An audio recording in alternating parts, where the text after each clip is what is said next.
Good evening to everyone, and for those in the room, thank you very much for coming. I didn't know it was going to rain so much, but couldn't have done anything about it anyway. I'm Paul Jackson, and I convene the Heritage Talks for the BRLSI. We have a double whammy this week because tomorrow night, Amy Frost will be explaining why the architecture of Queen Square, which is, for those in the room, just outside the window, as you know, why it could be do with being appreciated more. And she's a really popular speaker. She always gives a good talk. Speaking of which, I'm really pleased that we've got Mark Wilson-Jones here in the front row, who's going to be speaking later. Mark has his own architect's practice, Apollodorus, and he knows Bath well because he taught architecture here at the university for about 20 years. And he is a past trustee of Bath Preservation Trust. But first, you've got me. I'll outline the context of the current planning application for the REC. We're not talking about the application itself, but we will leave time for questions at the end. And for those on Zoom, please type your questions into the chat in the chat room. So on the screen at the moment, what you're looking at is Bathwick, and that's the whole hillside from the river to the skyline. In 1726, William Pulteney, who later became the Earl of Bath, bought the whole lot. That's 600 acres from the Earl of Essex. And what he bought was this, if I can... trying to coordinate lots of different things here. So what we've got the river at the bottom, and just center screen is a little area that says on there Westmead. That's the site of the recreation ground. It covers about 11 acres. After Pulteney died in 1764, his brother Harry entailed the land in a trust. And when he died 3 years later, the income from Bathwick passed to the last Pulteney down the male bloodline, and that was the daughter of their cousin, and her name was Frances Pulteney. And had they stood on their land and looked back to Bath, they'd have seen something looking like this. We're going to focus on the bottom bit of this picture, and what you're looking at now in the center is what the REC was like before it was unwilded. The building on the lower right is the only known picture we have of Spring Gardens, which is where people in the 18th century went for public breakfasts. Today, that part that you can see is under the footprint of the Rugby Club. Beyond that, there's the weir, and you'll see there's something missing because Pulteney Bridge was built just a bit later in 1769, masterminded by Frances's husband, William Johnson, who had adopted the name Pulteney by then. So you've got two William Pulteneys. And there's a lesson from history here, because the time to scrutinize a large project is at the beginning. That way you can assess likely risks and try and avoid them. Nobody actually challenged Pulteney like this, and basically he got into a real tangle. Whilst it was being built, he changed the design twice. The costs overran. He had to borrow more to pay for it. And for years, his bridge was little more than a folly. So bear this in mind, because we'll come back to it later. I think there's parallels with what today. At some point, the trust was ended, probably by Frances. And after her death in 1782, the estate passed to her daughter, Laura. So the Pulteneys had every intention of building on the REC, and that's what this plan kind of shows what wasn't built. They were planning a new town, but events got in the way. When the building shuttered, all the building in Bath actually shuttered to a halt in 1793 because of the outbreak of war. It had taken 5 frantic years, actually, in which Great Pulteney Street was built. But the side streets were left just as mere stubs. Now, the whole of Pulteney Street is actually an elevated roadway, And in the middle of the wreck, there's a street called William Street, and that was left as a ramp. It still is a ramp. And Johnson Street, which is closer to the town, abruptly ends now in a 20-foot drop. The footprint of the proposed stadium is within those red lines. What's missing is the footprint of the smaller one, which goes from about the end of Johnson Street across. So it's probably about 2/3 of the size. And the other thing that's missing from this plan is the street, North Road Bridge, the street that was built later that goes, really cuts off the land on the west side of the wreck. So by 1810, when this map was printed, Laura had died. She had no children. Bathwick passed to Henry Vane, the Earl of Darlington, whose Pulteney connection was down the female side of the family. A little later, he became the Duke of Cleveland. And for those who know in Bathwick, you know there's streets and named after them. Over the next 100 years, ownership passed via the Duke's three sons to a great nephew, Captain Forrester. And over this time, they sold off most of Bathwick. The wreck was the last to go because the water table is so close to the surface here. After heavy rains, it makes the land a swamp because the water table rises. And every so often it gets flooded too. So it's actually much cheaper to build on higher ground. Had the wreck been built on, of course, there wouldn't have been Rugby here. So now we get into the more recent history. In 1894, the Bath and County Recreation Ground Company Limited leased the wreck from Captain Forrester and then bought the land in 1922. The deeds included restricted covenants that prevented any building on the wreck for trade or business that would disturb the neighbourhood. The first rugby match was played in that year, 1894, the first cricket match 3 years later. But other sports were played too.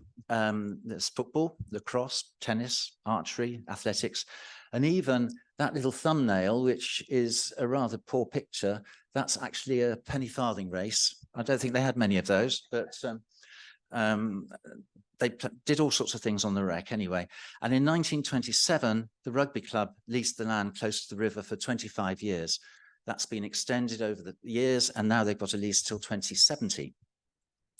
In 1956, the wreck was sold to the citizens of Bath. It was effectively to be held in trust by the mayor and aldermen for the citizens of Bath.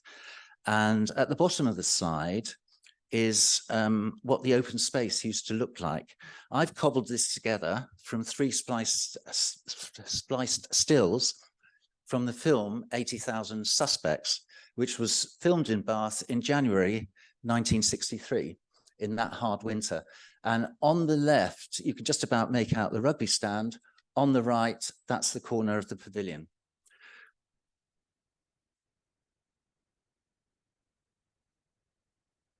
So we're moving forward now. In 1974, ownership was transferred to Bath City Council. And in this aerial shot from the summer of the next year, the Johnson Street is cut off on the left. Next to it, you can just see some stands for the rugby. There's the cricket pitch, the rugby pitch, and on the right, that's the leisure centre in the process of being built. But the game changer, literally, came in 1996. Bath Council ceased to exist. That's the metaphorical game changer. The council became part of Baines, and the literal game changer was rugby union became professional. And this is when the pressures to expand really began. So rugby's been at that point, rugby had been on the wreck for 100 years, but it used to be small scale and amateur. So you can only really say that it's been on the wreck in its current form for about 30 years. And these changes alarmed some local residents who were a bit worried that the wreck might be built on. So they tried to establish the legal position based on the conditions attached to the council's purchase in 1956. And there were various court cases, and the upshot, to everyone's surprise, occurred in 2002, when the High Court determined that the wreck was to be owned by a charitable trust with the council as its sole trustee. Then in 2013, they eventually decided that the term open air recreation included which was included in the objects of the charity, could also include the well-known outdoor pursuit of indoor activities. And the point of this was to regularize the leisure centre. Another decision was that Bath Rugby could own their pitch, but if they swapped it for the training ground at Lambridge, that never actually happened, but that was decided at that time. Meanwhile, the Rugby Football Union decided that all Premiership rugby club grounds must hold at least 15,000 spectators. So the Rec's capacity started off at just over 10,000, and it's increased over the years to its current 14,500. In 2014, the residents won a court case that established that Bath Rugby could increase their capacity to 16,000, but provided that it stayed within the current footprint. The trust then appealed, solely, they say, to seek clarity over the ownership of the land, the rights of the freeholder, and the purpose, rights, and obligations of the charity. That brought another ruling in 2016, and these were the conditions. Note that the trust can sell any part of the wreck, and that the leisure centre has to be demolished when it reaches the end of its useful life. But in a sense, there's an element, I think, of probably these are academic, because Bath Recreation Limited, which is now somewhere along the line became the sole trustee rather than the council, they can vary the conditions if 3/4 of the trustees agree. And since they've got 8 directors, that means 6 of the 8 directors have to agree to any changes. So these can be varied. Although these conditions still apply to the conditions of the trust in the I think we move on to the next one. In the charity, yeah, this is the objects of the trust according to the Charity Commission. And you'll see at the bottom, they're still talking about no undue preference to favour any particular game or sport. And they're still saying it should be used as an open space. And then more recently, we had a couple of court cases where in 2020, the High Court judge ruled that the 1922 covenants could be enforced, meaning that effectively nothing further could be built on the wreck. Bath Rugby and Bath Recreation Limited appealed, and this 2020 ruling was overturned. The local residents then appealed against the appeal, but they didn't get leave to appeal. So that basically opened the way for the current planning application. So that's how we got to where we are now. I'm going to ask you a couple more questions now. So this is, Bath actually is at the top of the Premiership at the moment, but a couple of years ago, this is how the league finished up. There were no relegations that year because they'd been suspended because of the disrupted season, lockdowns and COVID, but it shows that a future relegation at some point can't be ruled out. The 3 clubs in red have gone bust. Nobody wanted to buy them. Leicester went up for sale as well. It owns its own ground, but there were no buyers for that either. And Leicester recently had to have an emergency injection of cash. And the point is that Premiership Rugby is not in a particularly healthy state. Jersey Reds were due to be promoted this season. They went bust instead. Ealing was all right. They actually qualified, but then they were blocked because the RFU now says that Premiership clubs must have both permission and funding to host 10,000 spectators by this time next year. So Bath's current stadium actually has always fitted that criteria. So the point is there's absolutely no external pressure now on Bath to build a larger stadium. But, you know, I mean, if it can fill it, then, you know, that's you know, one reason to want to expand. But who's going to pay for it? The MPs were so worried about the state of Premiership rugby that they asked the clubs to tell them what debts they had. And most clubs lose money every season, including Bath. So this time last year, Bath owed 37 million, which is the same as London Irish.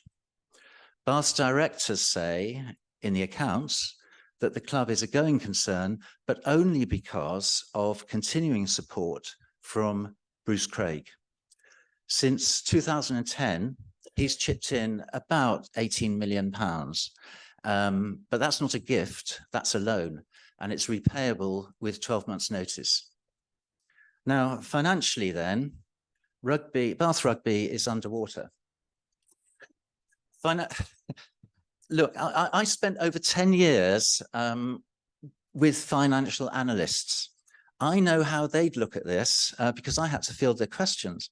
What would worry them about Bath Rugby is its utter dependency on one man. They call him a key person risk. If things don't go his way, he could simply pull the plug and walk away. So the questions they'd have are, what's checks and balances to prevent him from doing this, or preventing that from happening? What's the succession plan? And it all comes down basically to trust. One of the quirks of our planning process is that anybody can submit a planning application, and so it is here. So this is the company. So Bath Rugby leases the land. The trust owns the freehold, but a different organisation actually made the planning application. You might have noticed it. I mean, we don't need to get hung up on this, but it's just the point that it does look as though other people are involved in the process. We might ask, how much is it going to cost?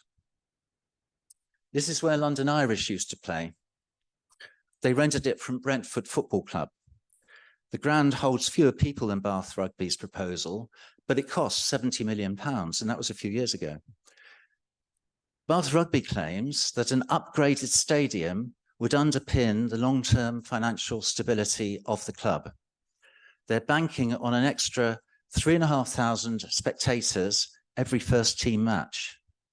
But if the larger stadium is going to cost this much, maybe closer to 100 million, they'll be lucky, on my calculations, if the increased gate money from their first team actually covers the interest on this sort of figure. So I can confess I'm a bit of a loss. Apparently there'll be more income from other sports fixtures, but the expected crowds for these would actually fit in the current stadium. So if they're going to get income from them, why aren't they actually using the stadium now? And if a larger stadium is essential for Bath Rugby's survival, why has it turned down alternative sites in the past? The club also says that significant incremental revenue would not just come from sporting events, but there'll be a cafe open every day, more concerts, theatre events, and conferences. Yet the city already has 4 theatres. It's got a concert venue that holds 1,700. The Apex Hotel has a conference room that which isn't much smaller than the ones planned for the Rec. So I don't know. I mean, maybe I'm being a bit dumb. But if these are such money spinners, why haven't Bath Rugby been hosting larger events on the ground already? The Rec packed them in 1969. That was the whole Rec. That was the Bath Blues Festival. It went on to Shepperton Mallet and became Glastonbury, or evolved into Glastonbury. Led Zeppelin were one of the main bands in 1969. In 5 years ago, Robert Plant, their lead singer, returned to the Rec, and oops, sorry, I hit the wrong. They were confined to the part that's owned by Bath Recreation Trust. And I have to say, Bath Recreation Trust has been very supportive of Bath festivals. But the point is, the rugby ground as you can see, stayed empty. Now, ignore the gymnasts in the foreground. Just look at the backdrop. That was the same day. And there's an aerial shot on the right. But below is how the wreck looks now. That I took that a couple of days ago, because the temporary stand is back again for the rugby season. The proposal is to bring it 35 meters this way and make it permanent, even though it shouldn't cost that much to put up or take down. So it doesn't leave much space in the rest of the wreck. So all of this has got nothing to do with the planning application, because these sort of concerns can't be taken into account. But it does raise a number of questions. So these are the questions. I asked the rugby club for a response on this. The response I got from them was all valid questions. However, sorry, these are all valid questions, but we cannot comment on this until planning has been approved. I think it was a stop response. So I wrote back to them and said, are you really telling me that if people knew how you were going to pay for it, the planning application would fail? A bit tongue-in-cheek, and the response I got was, no, we didn't mean that at all. But what they did say is Bath Rugby has gone into much depth internally and externally, working with partners on this project. All public information currently is being held here, and they directed me to the Bath Rugby website with a load of FAQs, which is where I'd looked in the first place, which doesn't say anything about how they're going to pay for it. So basically, they're not saying. So that just raises in my mind a thought about what the risks could be. So the money could run out partway through. Contractors can go bust. Consortium members, if there are any, could pull out. Costs can overrun. Think Pulteney Bridge. Think HS2. The completed stadium fails to be financially viable. Bath Rugby might lose its patron. That happened in Bolton to Bolton Wanderers. And nobody bought those Premiership clubs when they came up, when they went bust. Bath might be relegated at some point, not get the crowds. And despite the stadium, its patron, present or future, might still decide to move it somewhere else. And then we've seen time and again how property developers game the system. The Grec is a green space in the heart of Bath. The more it's built on, the more it's likely to be seen as a brownfield site. And I leave you to speculate about what a redundant stadium could be turned into. So to my mind, fine, you know, it might go ahead. But if the stadium fails, will money be set aside to restore the Rec to an open space, or will it be used perhaps for some other purpose? I'll let you think about that. I agree, actually, that the current stadium could be improved. But what's proposed won't just be for rugby fans. It's bang in the center of a World Heritage Site.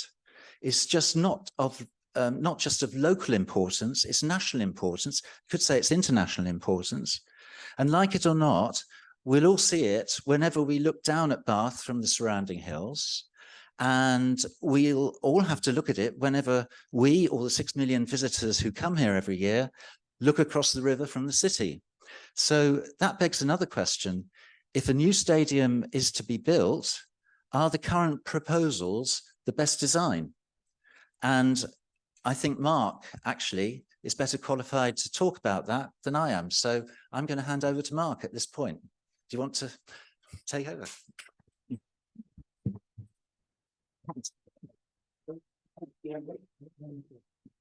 Will this now automatically work? If you just click, just click the right one. No, the right one? Yeah.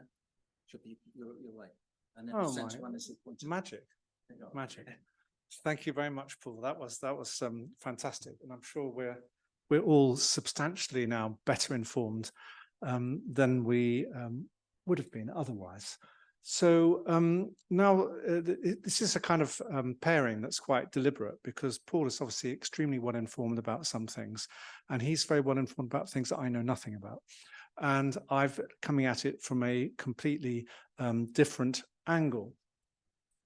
So I'm just going to give you, to start off with, a little bit of background.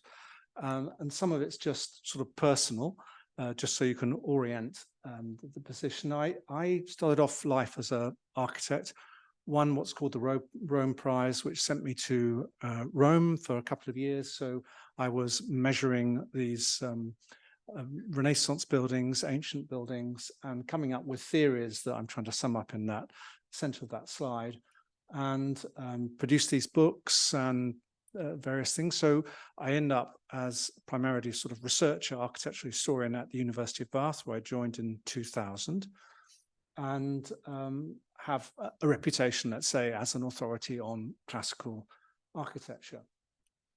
Just to give you one insight about why a young man, or at least anyone else, or John would study this material, just would like to sort of point out the beauty of the classical way of doing things, which you can actually transpose to literature, rhetoric, music, other aspects, painting and sculpture. They had a fantastic grasp of doing different things at the same time, and the idea that you could feel a belonging to something at the same time as being different. So we hear a lot in architecture circles about proportions, and they could be very complicated, and golden section and Fibonacci and Lord knows, but actually they really quite like simplicity. And these red squares you can see there, just highlighting a proportion of 1 to 1, in this case, an equality of height to an equality of width. And there's different capitals that are rather hard to see that correspond to this rule without being the same. And in fact, all of those capitals are there on that picture, which are incredibly different. They all fit that rule, as does about 2/3 of Roman production over centuries. So what this tells you is something that Vitruvius said, this Roman architect who was the writer of the one major treatise to have survived on architecture to our own day. He urged the architect to design after the model of nature. And this is just this kind of thing. So this is, he described ideal proportions of a male, of course, a male body, not female, 6 foot high, 6 foot wide. And this is Leonardo da Vinci's drawing, looking at taking the measurements that and Vitruvius' description and visualizing it for it, this very famous image. So the thing is that we know this is a human being, and human beings more or less fit these proportions, yet it's quite obvious that we are all different. And this equilibrium or dynamic between what is the same and what is different is at the heart of the classical approach to everything. And it has this kind of beauty that allows us to be individuals, but also to belong and to have a sense of familiarity about it. So that's sort of trying to synthesize things down. Now, I'm going on to give you now a little bit of a feel of why modern architecture has got itself in a bit of a state. And it's sort of turned itself back, turned its back on these principles to a large extent. There were very, very good reasons for this. The 19th century was getting confused with lots of styles, but above all, cities were getting toxic places with disease and overcrowding and slums. And then you had the First World War, an absolute, disaster for Europe. So after the end of the First World War, people wanted to change and they wanted to shift away, and you can totally understand it. And just one figure here is someone called Adolf Loos, a very great accomplished architect operating just in the years after 1900. And he had this idea that he said he linked ornament to crime. And he would say, for example, that if you see someone with a tattoo, that is a future criminal and possibly a homicide. And so, I'm sure most of you, your ages are such that perhaps you haven't got so many tattoos, but you can talk to your sons and daughters and grandchildren about this. So this is the kind of thing that he would regard as being a pollution and depraved and degrading a kind of frivolous ornament that you just shouldn't do. And the sort of upshot was this association became of you banish ornament. Other ideas, you start again, tabula rasa. You don't look at history, you start again. Fresh, rational, functional, logical ideas to suit masses of population, transport, and so on. So out goes the old. And of course, it's not really a crime. And there was a return to some of this ornamentation and use of the past in the sort of postmodern period of the 1960s, 70s, 80s, not always so successful. But just to return to this man, Adolf Loos, who's so important for architects, it is actually rather good. This is a lovely bar in Vienna, and he's using mirrors and reflection to make the space feel a lot bigger than it is. And it's got this wonderful marble ceiling. And for myself, when I'm not studying and writing about history of architecture, I do it. And this is the idea of, well, why can't we do something similar, but actually make the marble soffit panels translucent? And you get this kind of homage to Loos, but it's quite close in some ways. And I see no problem in citing past achievements, just as Shakespeare used the plots that of, Italian plots and so on, and just as the Rolling Stones riff off Muddy Waters. I mean, it's not a problem. So you can look back and you can go forward at the same time. And in this case, you're putting together classical ornaments using robots, in effect, what we call CNC cutting. So these are ultimately capitals and other bits of a classical language, which would be initially drawn by hand, I'll do by hand, and then you convert it into a 3D model, and off it ultimately goes to a machine that is going to deliver you exactly what you want, and somewhat cheaper. Now, I don't know how, we can't have got the time for guesses about the cost of those columns. So they're quite ornate, 3.3 meters tall. You can see a single shaft of marble, and then they've got the base and the capital quite ornate. Ex-factory, it's about 7,000 to 8,000 euros. That's really not bad for structure, decoration, construction all in one go. Anyway, this is a much bigger project than the bar, just a little angle of it, and this is what I've come to do more recently. And ultimately, I'm not exactly an ex-hippie, but I do have a sentimental spot for love and peace and that kind of thing, and joy. And good architecture should deliver joy. You should feel uplifted. And this is the group of painters that were working on the paintings that went into this project. And you can see they're a happy bunch. And that's really what I think is one of the things that got lost in this rather difficult phase after World War I, and then became dogmatized with theories and inculcated ideas, I say ultimately dogma, which has held us back.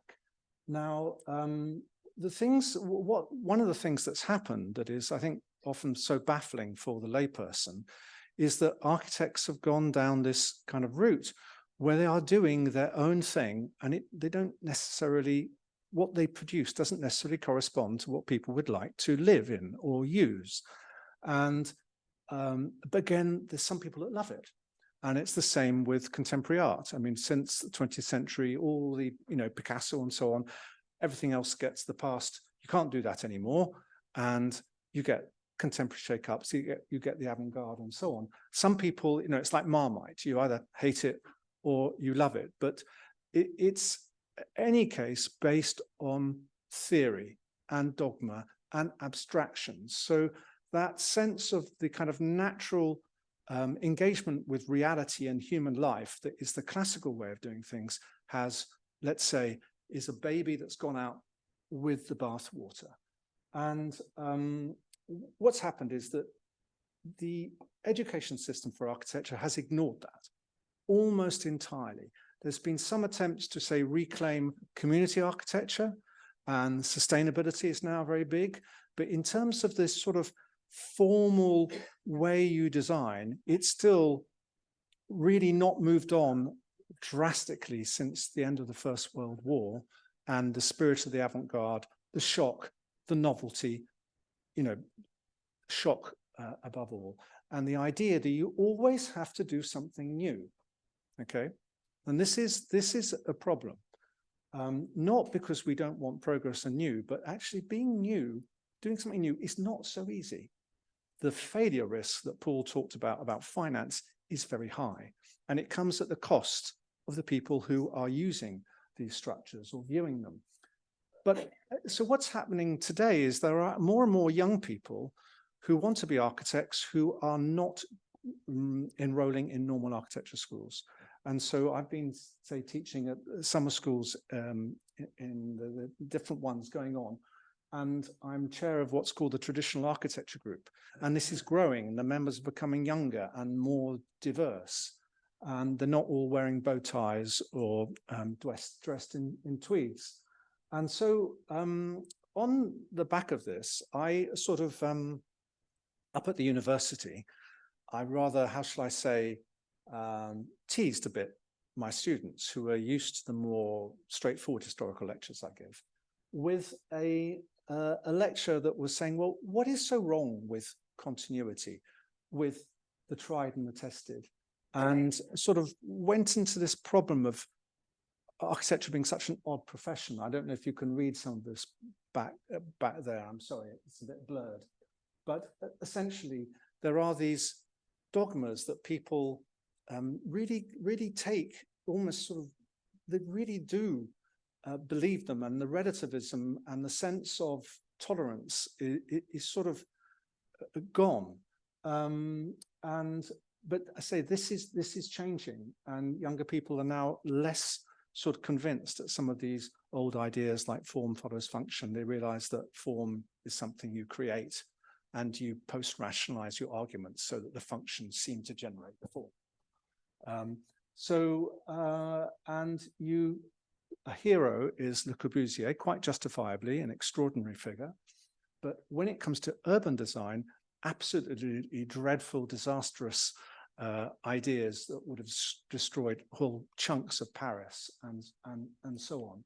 So, and also the sustainability question is so difficult. There's so many buildings after World War II that have to be demolished after a relatively small lifespan. And the energy that goes into buildings made out of steel, reinforced concrete and glass. Reinforced concrete is a really bum material from the point of view of carbon and the environment, global warming, and all of that. And so, there are these, this is a cartoonist who's worked for about 50 years, poking fun at the architectural profession, but he was already talking about sustainability and these problems way back. This was, I think, a cartoon done soon after the kind of oil crisis in the 1970s. And up at the University of Bath, which you'll notice has got a slightly different quality environment to the city down here. And there too, the buildings don't last very long. And this is one that I can't remember the date. I think it's about 10 years ago. So it hasn't really been up, maybe 3 decades max. So it has to come down again. So my questions to my students, who I was sort of teasing, if you like, well, what is wrong with the tried and the tested? What is wrong with or moving with previous forms of the past? And I've mentioned the Rolling Stones and Shakespeare, so I don't need to do that again. And these other ideas of actually learning from the past. So children learn from their parents, young people learn from their teachers, and so on. And this is normal. It's not normal in most professions or walks of life to completely ignore what has worked in the past. So, of course, you can have a tradition that can move forward, and we do expect there to be inventions that come on stream with new technologies, new demands, new lifestyle, whatever it is. But this is the key, just as Aristotle said all that time ago, that necessity is the mother of invention. So when you have a need, you invent. And in any tradition, whether it's architectural or not, you invent when there's a need. But if you don't have the need, it's sort of gimmicking and show and the avant-garde. And I don't know if you can see that, but this is around the time of, I don't want to press the wrong thing. Apparently something really bad happens. Yes. This is a little moustache on the Mona Lisa that, it's supposed to be outrageous and it's provoking the establishment and so on. But we're back in 1919. We've been there, done that. And we now need to think about reclaiming the precious baby. Ultimately, I would say, I should have said in the last slide that a lot of what people do now are in a sense boys' toys. They can be objects you can have on your mantelpiece, or they might actually be, several hundred meters tall or something. And I think of them as boys' toys. And but this is a girl's toy. This is Zaha Hadid project in Antwerp, and that is a real project. That is not a rendering. That is not a sort of model that's just there to provoke you. That exists. So that's how you, in some people's way of doing things, you can approach a historic building by, I don't know what that's doing, but anyway. So essentially, there are these moves to reclaim some of the good things about the past. So it doesn't necessarily mean going completely backwards in all ways, but a return and recuperation of some of the good things of traditional building and urbanism. So this is sort of observations of the difference. So this is Leon Krier, who some of you may have heard of, who's made some very good analyses of some of the problems of contemporary cities. And a lot of people in this vein, also Jane Jacobs deserves a mention if you've ever come across her writings in the 1960s. So he's saying essentially cities should be about things you can walk across, or quarters that you walk across. They shouldn't be designed for the motor car, which is an incoherent device from the point of view of cities and human relations. It's a destructive force that we need to govern, not it govern us. And various observations about how cities work and so on. Streets, squares, nodes, monuments you can recognize and you can see from a distance, and various things about density and all these things. Leon Krier is just one of a group of people that think like this, and this is his vision for Poundbury, which you may know. It's not that far away, and it's an interesting place to go and visit because it isn't successful in all ways. It's got some weak points. It's got some issues, and I wouldn't be here saying, "Oh, it's wonderful. That's just how you should do it." And it's controversial because, of course, from the contemporary architect perspective, this is pastiche. This is old. This is going back. This is living in the past. This is bad. You shouldn't do that. But you have this paradox that people seem to like it. And so the property prices are better than anywhere else in the area. And the shops survive for long. In fact, there's an amazing, if you want cups of coffee, I mean, go to Poundbury. You can have, all kinds of, really quite surprisingly short distance. So you come across another one. So, whatever one says about it, and I'm not completely happy about aspects of it, I'm for sure. But it is confronting a problem of what the human environment should be like and what people want or need, or what they want to pay for as opposed to something else. So it's causes us to think. And then some of the traditional planning like that you might call would be really traditional. And there's also people of a similar persuasion to Krier, in this case, Dimitri Porphyrios, who helped with the planning of the big development at King's Cross. So in this case, the planning was not so, if you like, it was not so radically traditional. It was more meeting the modern world, and the development that's gone on there, very successful. Of course, it's more contemporary also in terms of style and look and image. So I would say also that now this is kind of period for the last 10 years or so where people in government, different think tanks are thinking more generally about these problems. So it's not just one or two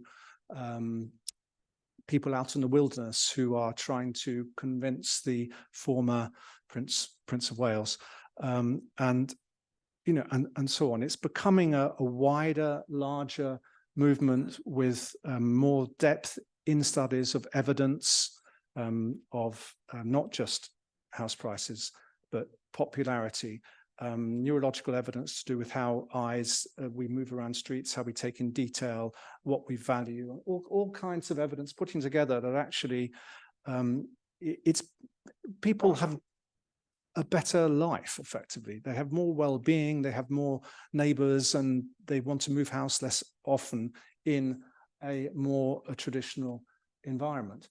So that's sort of probably slightly long introduction to the problem we have here at Bath. So this now, just going to go through the issue of Bath and the wreck, mindful of the fact that we're trying to be, well, Paul and I, we're trying to look at the problems of the development without, let's say, being too, well, we don't want to sort of say, oh, you've got to do it like this, but we want people to think. I think that is the basic idea. So what do you do when you come to building in a place like Bath? And I actually, this is Eric Parry's extension to the Holborn that I hope most of you know. When I was on the Architecture and Planning Committee at the Bath Preservation Trust, I apparently was the person who swung it to there, but it was really split. And I said, well, no, there is a case for decent, high quality. I mean, he's a good architect and so on. But the key argument, I mean, of course, there are other people who said, no, let's just keep it in the manner of, just be a sympathetic addition. But, this is different to doing a big scheme because it's at the back of a building. There's trees around. It doesn't disturb views. It's a relatively local problem. If you don't like it, you can get over it, really. There's not too much damage to the rest of Bath, if you do see it as damage, and some people will enjoy it. So now sorry, the slide doesn't come out very well. We're looking at the wreck, which you will all know. And anyway, Paul's described it to you. We know the current conditions are not great. Okay, but my concern is that in terms of aesthetics and planning issues, public routes, words that architects and planners use like permeability, the new solution will not actually be any better. And in fact, in ways will be somewhat worse, because these problems are, at least in theory, temporary. But there are going to be problems that are going to be made permanent. And that I think is a serious thing to be thinking about. So, of course, up at the university, also get involved with design projects or review them. And the site has come up a lot in student projects over the years. And you'll see things that, of course, are not what you might call realistic. They're not going to get built. But there's been a lot of thinking around the site. And quite often, the students have realized, or their tutors have realized, that it doesn't make sense to do the stadium by itself, that you want to do it and the leisure centre, you want to do it all as one, so you can create a proper urban plan. So you may not like the style of these projects, but still the mindset behind them is thinking, well, we've got to actually approach it as a proper urban plan. And so then the Rugby Club has commissioned notable architects. These are famous names in the architectural circles, Wilkinson Eyre, and then Grimshaw's, and to come up with these schemes at different dates. So this is relatively recent, and that's what the Grimshaw scheme would have looked like. Yes, at the stage that we started, this is my little office. We had a slight pause on the big project that I've showed you a glimpse of. And I used to do urban planning once upon a time. And, we just felt we wanted to do something quite different.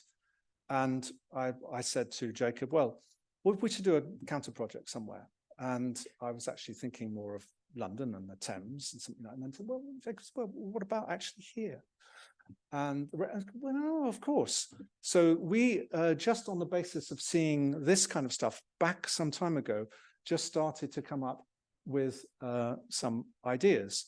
And you can see that they're somewhat different.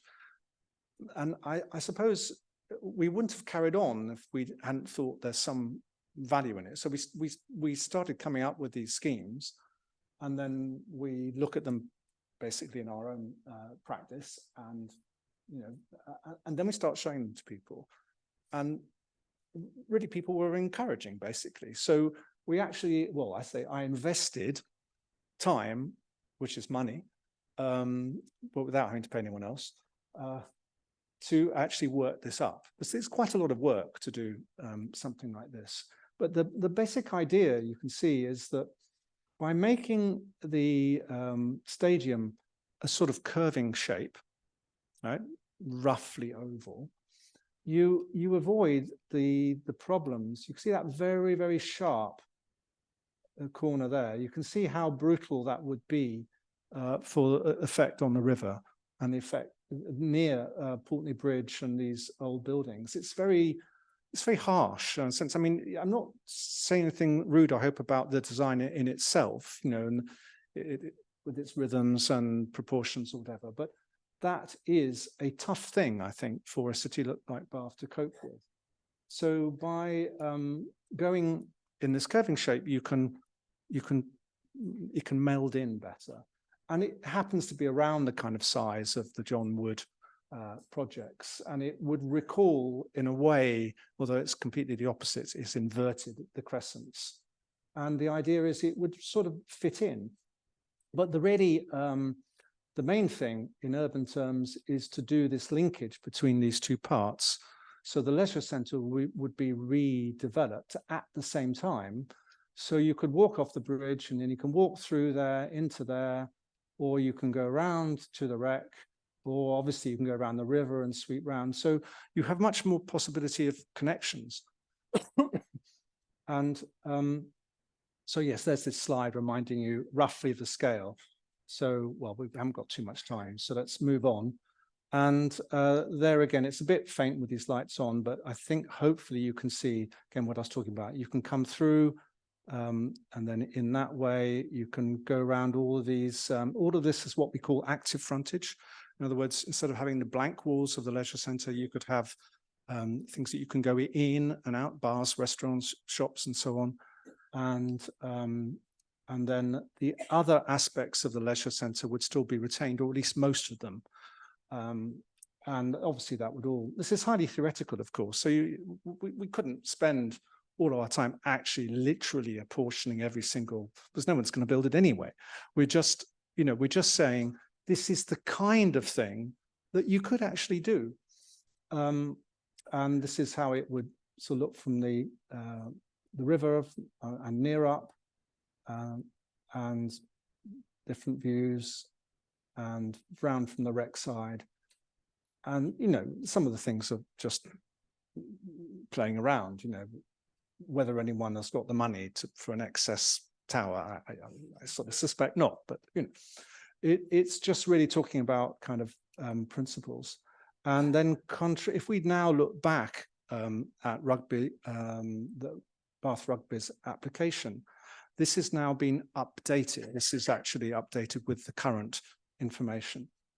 So you'll see again, it still has this very sharp angle there. I think that's problematic.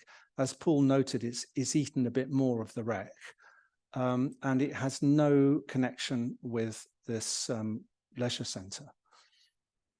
And in fact, that is really a big problem in my eyes, because you have now this. Hopefully, you can.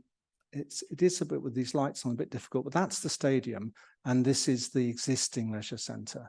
So in between the spaces would go all of the stuff you don't want to see, the plant rooms, stores, toilets, and so on. And this is a more detailed plan showing all of that stuff. Now, you think for a second, Well, for the moment, assuming it got built, you wouldn't see that stuff. So that's quite good, isn't it? But think a second. We now get a permanent new stadium that hopefully is going to last 3-4 decades or whatever. And then the leisure centre is getting very tired and near its end of life. So that comes down. And then what are you looking at? So how can you make a new way through to that would be enjoyable and but you'd just be looking at the runt end of this. I mean, it's really people, when we show our work compared to what was done, people often get hung up about the style, but actually we're more concerned with the planning issues. It's really not a good plan. It's not the way to plan a city. There's, again, more detail on that. So I'm afraid, sorry, there are two, just to show that I think I've talked about it before, you know, we would have these routes around and so on in this kind of vision. And so these are a set of views that are rather difficult to find in the application. They are there, but we're making it a bit easier for you to actually see. So there's a photograph of the status quo at the moment. And this is what you would get. And then this is from Johnson Street, and that's what you would get. And then from the east, from the wreck itself, this is what you've got, and that's what you would get. So, and these are not our views, they are within the application. So now, before the application, we did our own view, because these weren't available. So we did our own view of Bath Rugby's project to compare with ours. So you can see it's a different proposition, the way it can navigate with these existing buildings. I say it can fit in. Okay, this is the leisure centre. So for the moment, you know, that's presuming you do that again. But say it's here that it's really a different proposition. And then, interestingly enough, an organization called Create Streets, who work on this whole area of making cities livable, they commissioned what's called a visual preference survey from over 1,000 people, and they put this is done by Deltapol independently. And so what you do, you have the one image of Bath Rugby's and our one, the two previous ones I've shown you, and then you ask people what they think. And it was a 3-to-1 majority in the favour of the more traditional scheme. And it was basically more or less 3-to-1 right across, whether age, irrespective of age, gender, ethnicity, voting patterns, you know, anything else. So, you know, that is kind of interesting. And some people have said to me, well, that's a bit unfair because you're spending a lot more money on that than you would get with Bath Rugby. But of course, in this scheme, we're talking about a completely hypothetical situation, but you would generate investment from the commercial activities and from the leisure centre as envisaged. So, and the other thing that people, you know, they get upset about the cost and all this ornament. With this, I'm afraid with this screen, we haven't got much hope, but this is, if you like, the full Monty, with it's a bit like the circus with all its orders applied, but curving in the other way. But you can make it more like the Crescent and just strip everything off. So it's just plain and more simple. And similarly, this is the view I think I've already showed you of what the river could become like with its full Monty architectural stuff here. And it can all, you know, come off, and you still have a building that does its job, and it's still going to feel dignified and classical and so on, and fit in. So that's really say food for thought. I mean, I don't think, unfortunately, anyone's going to do this, but it does throw up some issues that do reflect on the decisions that the people of Bath need to make. And I think ultimately, I should say I've got absolutely nothing against rugby. I rather enjoy the sport. I mean, obviously I don't play myself, as I think I'd be blown, like a little leaf be blown out of the water. But I did enjoy it when I was a teenager anyway, and still watch sometimes. And though usually if I'm going to go to a rugby match, I'll probably go to Cardiff Arms Park. The clue's in the Jones side of the name.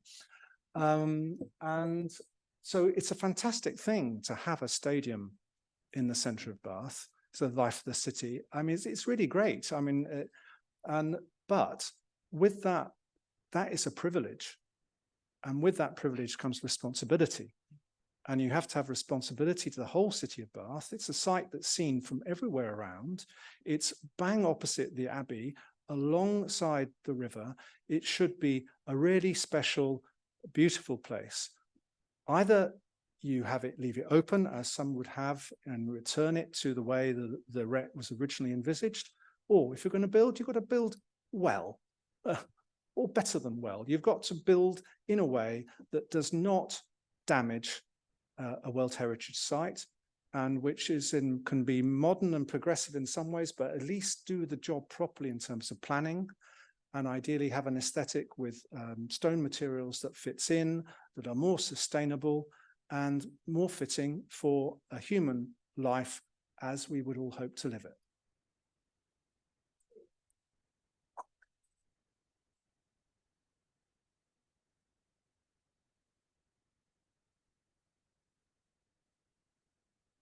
So,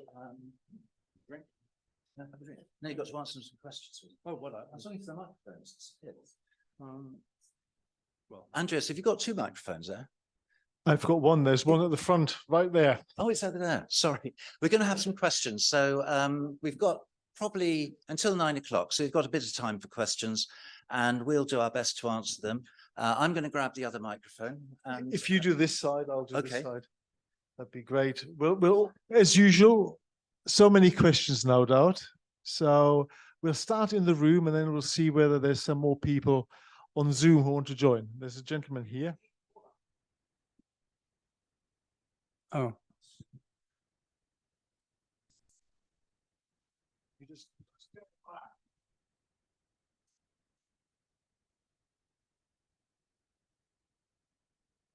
Oh, does it work? Yeah.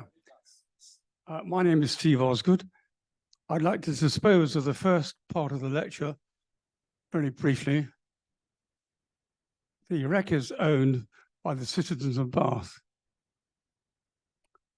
The council is the custodian trustee of the terms of the 1956 sale in perpetuity.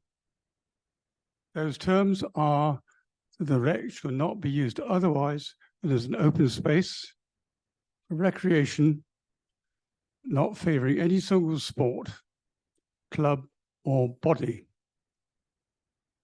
The dilemma we're facing, of course, is that the tenant, Bath Rugby, would like to develop, and the council must, by law, register, scrutinise, and determine an application. That's its role as local planning authority. Its role as custodian trustee is to insist that the 1956 terms are adhered to. So we've got 2 poles here. How can we resolve this? The only way, of course, is for the whole proposal to be called in for decision by the minister. That is what will happen. Now, can we trust the minister to get it right? The minister will be advised by UNESCO. I'm very pleased with that, because UNESCO is a very civilized body. It understands architecture, it understands planning, it understands landscape. That's what will happen. So that's all I want to say about the legality. I could go on talking about legality for another 2 or 3 hours and give you chapter and verse and all the details and so on, including all the court cases, most of which I've attended. I hope that disposes of the first part of the lecture, and I'm very sorry about this. The second part of the lecture, which we really ought to focus on, is about townscape. What is the future for Bath's townscape? And I've been reading a very interesting book by Dejan Sujic, who writes about the language of cities. And Sujic's principal point is what matters is the space between the buildings, less than the buildings. And that's a real put down for architects, isn't it? However, he is absolutely right. The space between buildings, what they're for, and how we connect them together. That's what Townscape is about. So I'll just introduce you to the second part of the lecture, which is what I just said. Okay, so not so much of a question as a statement, but do you feel you need to respond, or should we go on to the next question? No, I think that's as I understand it. I mean, Steve knows more about it than me, but I think we're in a situation where the trustee, has moved away from the council. It's now in Bath Recreation Trust and a limited company, and they obviously have to decide what's best, and that they'll be guided by the objects of the charity, and will have their say, no doubt. But yeah, the process from the planning application, who knows, it might well be called in. They often are, especially for something of this importance. So, but could we make the decision locally, or should it be called in? The nature of planning is if local councils turn it down, then central government make the decision. If local councils agree, they can normally put conditions on. As I understand it, if it goes to central government, they lose those conditions. So you've got this dilemma all the time about controversial applications as to what the best strategy is from the local viewpoint. Is it to reluctantly agree and add conditions, or do you stand your ground and then have something forced upon you by this body up in central government? I don't know the answer. That's the world we live in. Yeah, well, and we've got 20 minutes left. So, I mean, obviously there will be lots of questions and observations to today's two talks. But if you could keep your observations and questions brief, please, because I think we want to give as many people as possible an answer. Just come back to Steve's second point. Yeah, of course. I'm not sure it's working. Oh, well, then this one. Use that, No, just to say, I mean, from my point of view, and Steve, you probably haven't, you have to correct me in the bar opposite afterwards. And so other people can make questions. But to me, that kind of scheme I've described is about the spaces. Even if you describe them in terms of the stadium, they allow the spaces around, and there'll be people animating them and so on. And it's a complement to the spaces in between buildings is how the frontage of buildings, so that it's the activities that are also crucial to that story of how the spaces work. So I'm all for what Steve said, and it's compatible with designing decent buildings. So, Andreas. Good. We've got some more questions here. I think this gentleman first, and the gentleman at the back, and then the lady here, and then we go online. Thanks to both for great presentations. My question is to Mark. You ended by saying you didn't think anybody could possibly build anything like what you described. What do you hope? I mean, it seems to me you put some great energy and a lot of knowledge, a lot of experience into creating something that is very refreshing. What would be a good outcome of what you've done? Well, the first good outcome would be that you don't have the current planning application done, and then that would be a good job done as far as I'm concerned. And then, well, if that happened, and then I mean, I have actually been contacted by a finance house who was involved at King's Cross. I mean, they see it as potentially something, it's not completely balmy, but it seems to me that there's so many obstacles that Steve has talked about, and calling in and calling out. And then we've got to mention floods and the relationship with the leisure centre and the contortions within the powers that be here, that I don't even permit myself to dream. I mean, I dream of other things, but we'll just see where it goes. And if something like that could happen, above all in terms of planning, because it doesn't, I mean, it'd be so unlikely that someone would necessarily build in that manner. But it's not impossible. And I didn't say, but there's all this local stone around Bath. It's way more sustainable than concrete and steel and glass. And I've had conversations with the companies that mine and produce that stone. Really interesting. You know what happened with Southgate? I don't know if people here are aware of this, that the stone was quarried locally. And then what happened? Does anyone know? Sent to Italy. Sent to Italy. In fact, the stone that I was doing is cut in Italy, the things that I was showing you earlier, and for good reason. But actually, and then I think it was, they shipped back to, was it somewhere in Yorkshire, and to be bonded to the concrete and then come down here.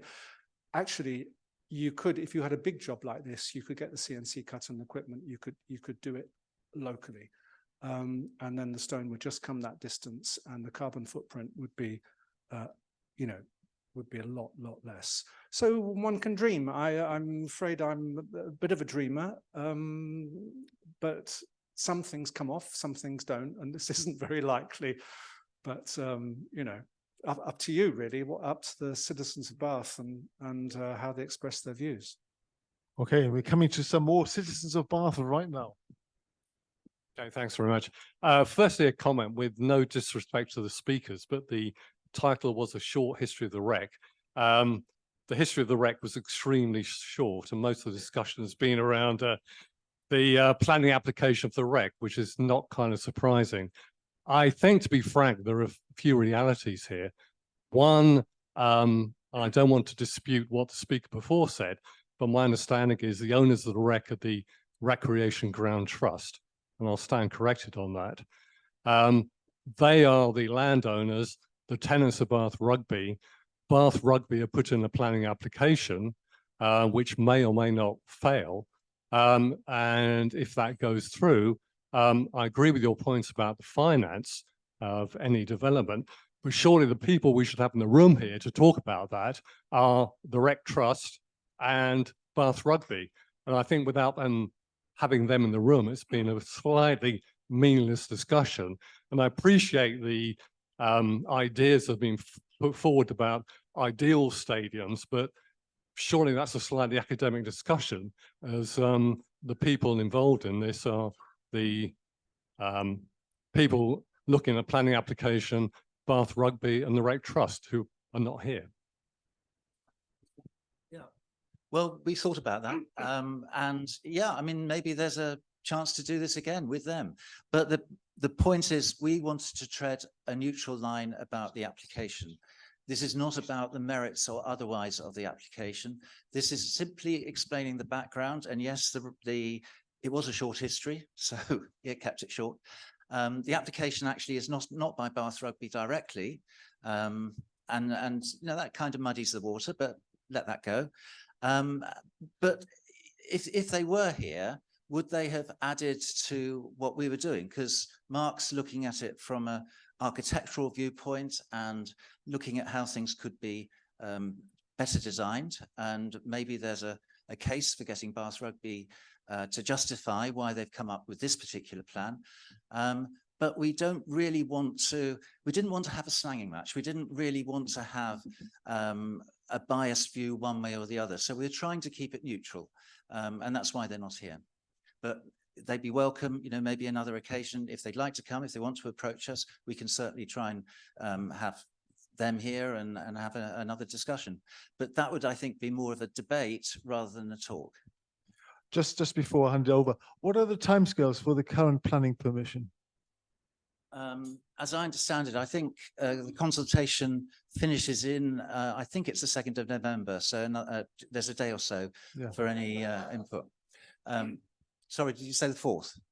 4th, okay. So it's this week anyway, but a bit later. Yes. Yeah. So imminent. Yeah.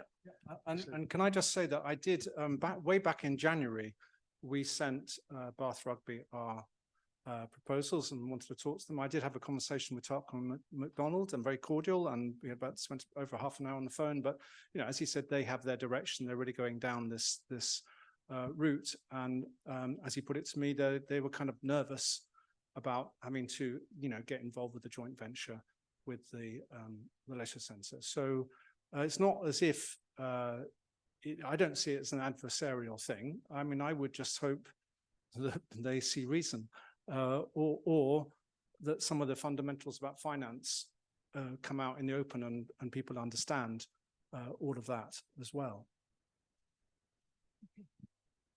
I think I'd like to commend you both for putting this on, actually, because it's a very toxic subject that a lot of people don't dare put their head above the parapet on. So thank you for putting it out in the open.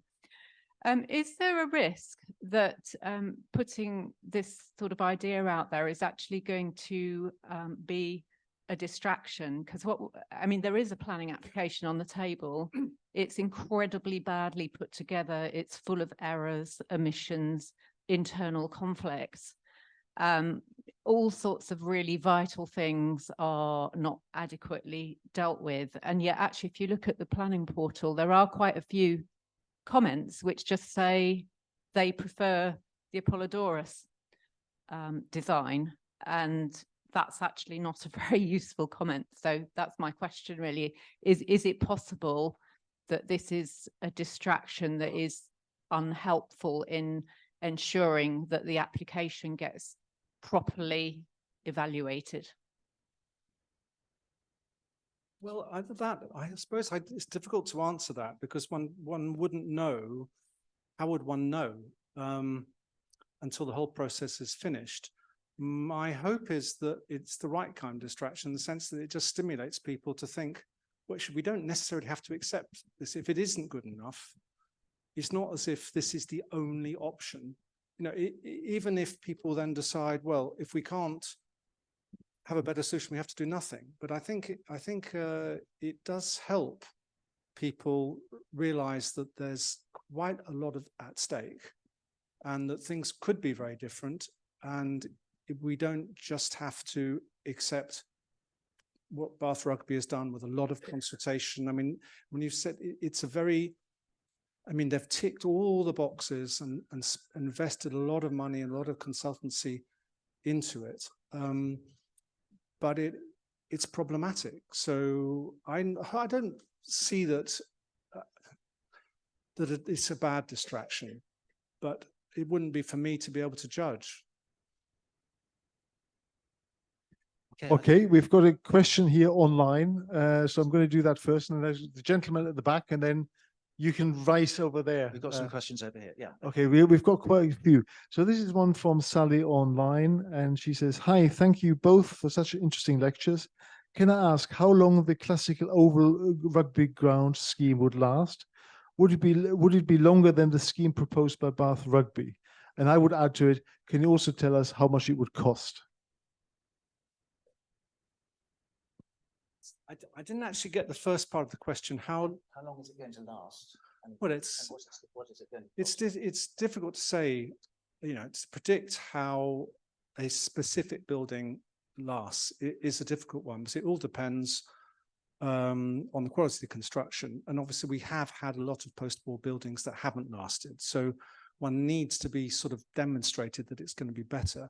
But I think ultimately there's a different factor in how long buildings last, which is simply, do people like it? Do people value it? And do they want to maintain it? Because if buildings are loved and valued, then the funds will arrive and buildings will be properly maintained, and maybe the stadium could go on and have a good, healthy life. But it is, if people don't like it, these things can, as we know, I mean, they go up and they come down, or, I mean, in the case of the Hilton, they don't come down fast enough. You know, but then on the question of the cost of the alternative version, I mean, clearly it costs more. I mean, you know, you can't, it's undoubted, but it would last so much longer. And one of the things about the way things last is a lot to do with the steel and reinforced concrete, was that eventually the oxygen, it carbonates, that sort of, it gets through to it. And then you get the problems, and the steel is actually embedded into the concrete. It's not a question of simple repairs. So, you know, building with stone, when you've got it to hand, is not as crazy as it might sound. So clearly it would cost more, but it's all predicated on having a the logic goes, you either don't build at all, or if you build, you do it properly, and to do it properly, you need to generate funds, and there needs to be some commercial activity on part of the leisure centre site. And you need to also, you know, that's the way it would have to function over a long-term investment. But, you know, it's not for us to do these figures, because we could really be wasting our time for all of the, you know, evident reasons. So we put the idea out there to get other people thinking who've got the capability. A quick question. Something that has been completely failing in the preparation of this application is the brief, the planning brief that should have been written by the local authority, and not relying on the planning brief being written by the developer. What is evident is the plot area that is available for the new stadium is just far too small. It can't accommodate what they expect to build there. What Mark's scheme demonstrates is by creating an oval, which is far superior for the watching of rugby rather than rectilinear, it creates the space that he's described. The pavilion dates from 1910 and is shored up by a steel frame on the east elevation. The leisure centre is a far from productive piece of architecture, and I think from this stems the failure of the whole application. Right, you had questions over. Maybe rush over. Hello. Thanks, Mark. I say straight away, I'm a huge fan of this. I'm an optician, so I know nothing about architecture technically, but I love seeing buildings that look right. And about 10 years ago, a friend of mine he's no longer with us as a rugby player, he said, wouldn't it be great if they could build a Colosseum-inspired stadium? And I thought, wow, that would be fantastic. And then I kind of forgot about it, and about 10 years went by, and then suddenly I saw Mark's drawings, and I just thought, gosh, that could be absolutely stunning. And I believe if a way could be found to build it, it would draw admiration from around the world. I think so many people go, wow, this is what stadiums could look like, rather than the rather dull Me Too sort of stadiums that all look about the same. The main criticism, because you often hear about these sorts of proposals, is that it's just going to be a Georgian pastiche. I totally disagree with that. If you follow that logic, then we wouldn't have Georgian Bath, because Georgians looked at the beautiful architecture and the golden ratios and all the beautiful styles and proportions that the Grecians had. And that's how we've got such a beautiful, beautiful city. So I'd love to think a way could be found to build this, but as everybody says, it's a fairly monumental project in terms of funding and costing. But maybe commercial developers. I do actually, Mark, I can just tell you, an optician friend of mine somehow made enough money. He was involved in the King Cross project. I will get back in touch with him because it might be useful. I don't know how he did it, but anyway, he had a lot of involvement in that. So I hope it happens. I'd love to think virtually everybody in this room goes, wow, this could look fantastic. I went around my team in our practice in Bath, and everybody went, wow, that would be fantastic. That would be amazing. So creating that excitement, I think, would be just lovely. I mean, out of interest, can we have a show of hands? How many people think this would be a way to go? Wow, and how many people think no, let's go with the current rather dull. Okay, I mean, that's fine. So that's fairly significant majority. So how the people of Bath then make their feelings felt, I don't know how that works. Thank you. I think, have you actually got a question? Because yeah, right. Have I got a question? There's a fair question to me. I think we're all captivated by an image, and I wondered over your career as an architect whether you could have imagined the power that we now have at our disposal to visualize designs in this way. So these renders are so compelling and so detailed. I wondered what your hopes and fears were for the coming years, as those costs and time involved in generating these images seems to be going down and down. But will that open up new doors? How might it be controlled? Well, it's AI, I suppose. That I have seen images put up on a screen like this in a conference where someone said, "This is AI generated." So it's going to be interesting. But the thing is that I suppose I'm of the generation that started off drawing by hand, and then now, well, I mean, I'm not fast enough. You have to have young people with good eyesight to do this work. But it's kind of great shifting. But you could just do the same thing in pencil, and of course the professionals would find them just as easy to read.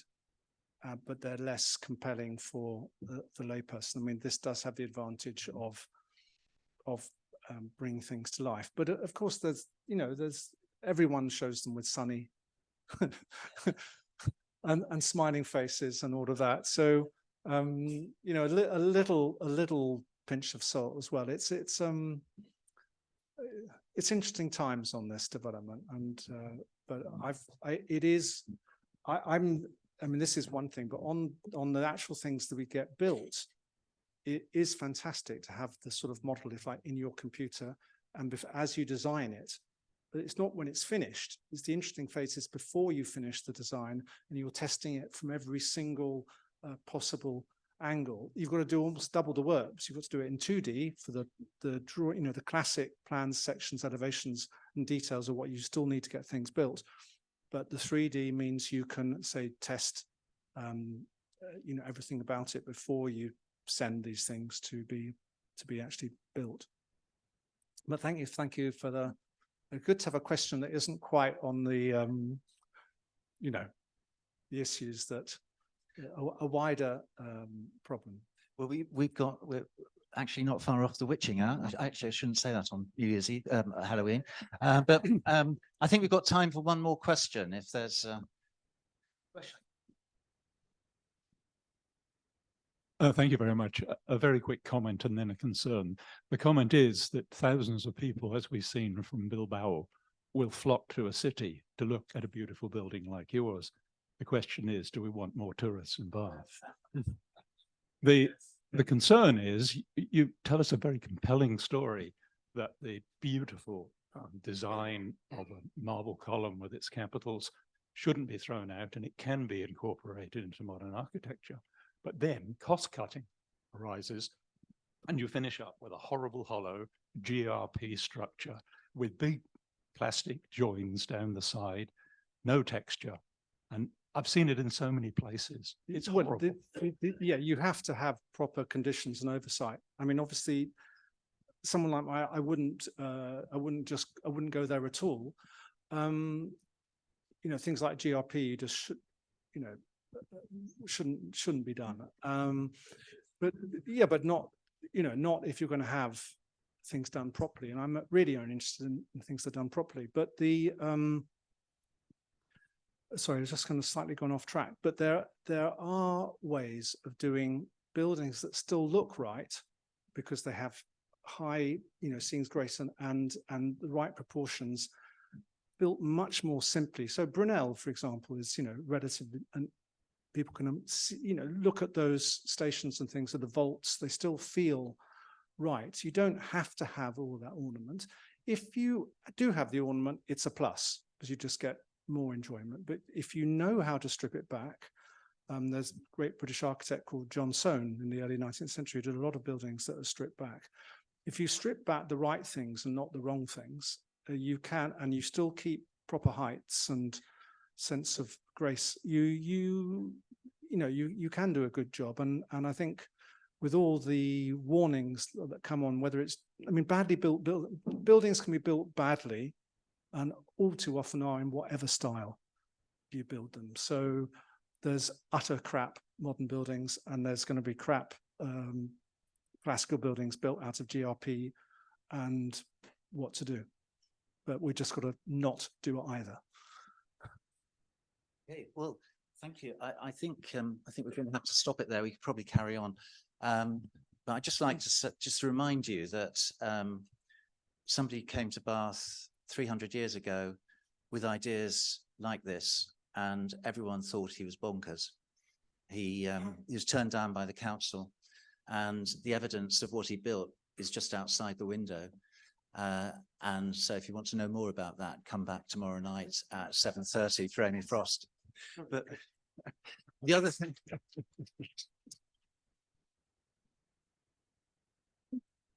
the other thing I'd say is that if I was going to invest a lot of my money, as we believe Bruce Craig is prepared to in the stadium, I'd probably want to make a statement that would last.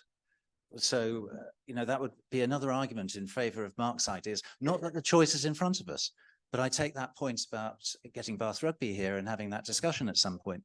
But in the meantime, I'd just like to thank Mark for coming here tonight and explaining the background to his thoughts on his designs and for giving us a very entertaining evening. So thank you.